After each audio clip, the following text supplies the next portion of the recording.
Did you know that India's consumption market is one of the largest in the world? In fact, it's the fifth largest globally, and it's rising at an incredible pace. But what exactly drives all this consumption, and who are the key players behind it? In this video, we'll explore the fascinating world of India's consumer economy by diving deep into the latest edition of Blume Ventures' Indus Valley Report. We'll find out how consumption shapes India's GDP, the unique structure of India's consumption market, and the relatively small affluent class that's driving much of this growth. So buckle up and let's get started.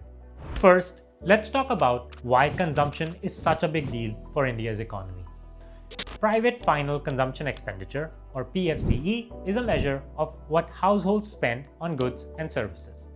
In India, PFCE has been consistently above 55% for the last 25 years.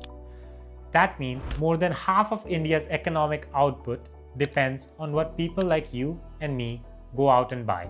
India's total consumption market is massive, valued at about 60% of its $3.7 trillion GDP, or about 200 lakh crore rupees. That makes India the fifth largest consumption market globally, and it's not just large, it's growing rapidly. It's growing at a pace much higher than other large economies like US and China. But here's where things get interesting. Despite having a massive consumption market, India's per capita consumption expenditure is still relatively low. In 2023, it was about $1,500, and China's was about $5,000, while Indonesia's was $1,700. To put things in context, India is basically where China was in 2010.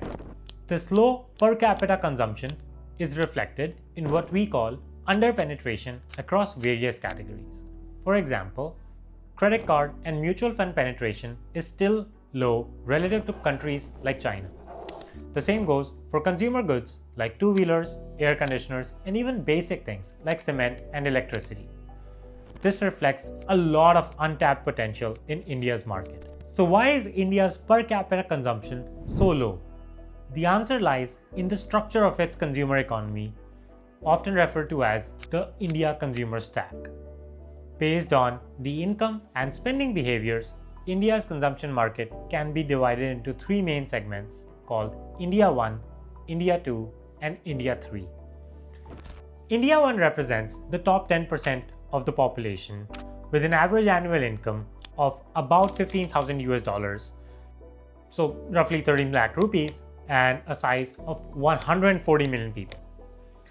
This can be compared to Mexico in terms of its income and consumption patterns. Then there's India 2, a middle tier with moderate income of about 3,000 US dollars, 2.5 lakh rupees, roughly resembling the size of Indonesia, 300 million people. At last, there's that biggest segment of India 3, which resembles sub-Saharan African economies with low income and minimal discretionary spend. Let's zoom in on India 1, the engine of India's consumption market. Despite being only 10% of the population, India 1 accounts for a disproportionate share of discretionary spending. They are the ones driving demand for premium and luxury goods, experiential spending, and urban development. For example, India 1 loves experiential spending like attending concerts, sports events, and traveling. Data from platforms like Book My Show show a rise in event attendance, and travel spending has simply skyrocketed with over $17 billion or 12,500 crore rupees spent on travel in FY 2024. India 1 also has a strong preference for premium and luxury brands, especially those that blend global quality with Indian aesthetics. Brands like Sabyasachi for clothing, Forest Essentials for skincare, and Amrut Whiskey for spirits cater to this demand. India 1 is actually deepening. While the number of people in that segment hasn't particularly increased, India 1's spending on stuff like ultra-luxury housing, premium cars, and smartphones has been rising steadily. Another interesting thing to note is that while 75 million people filed their income tax returns in FY 23, only 28 million people paid any taxes at all. That number, 2% of our population, is drastically low compared to China's 10% and the United States' 43%. Blume describes India 1 as a high-income country within a country, With a population size that would make it the 10th most populous country globally, its economic influence is substantial. India 1 is expected to reach advanced economy status way before the broader nation, and this makes it a hotbed for businesses and investors. Let's touch on some cultural and social aspects. India 1's tastes and aspirations are increasingly globalized. There's even a humorous notion that it's the 51st state of the US, reflecting its cultural assimilation and desire for world-class products and experiences. This blend of global aspirations with local identity is shaping India's consumer landscape in unique ways, from the brands they choose to the way they live and spend. In conclusion, India's consumption story is one of contrasts.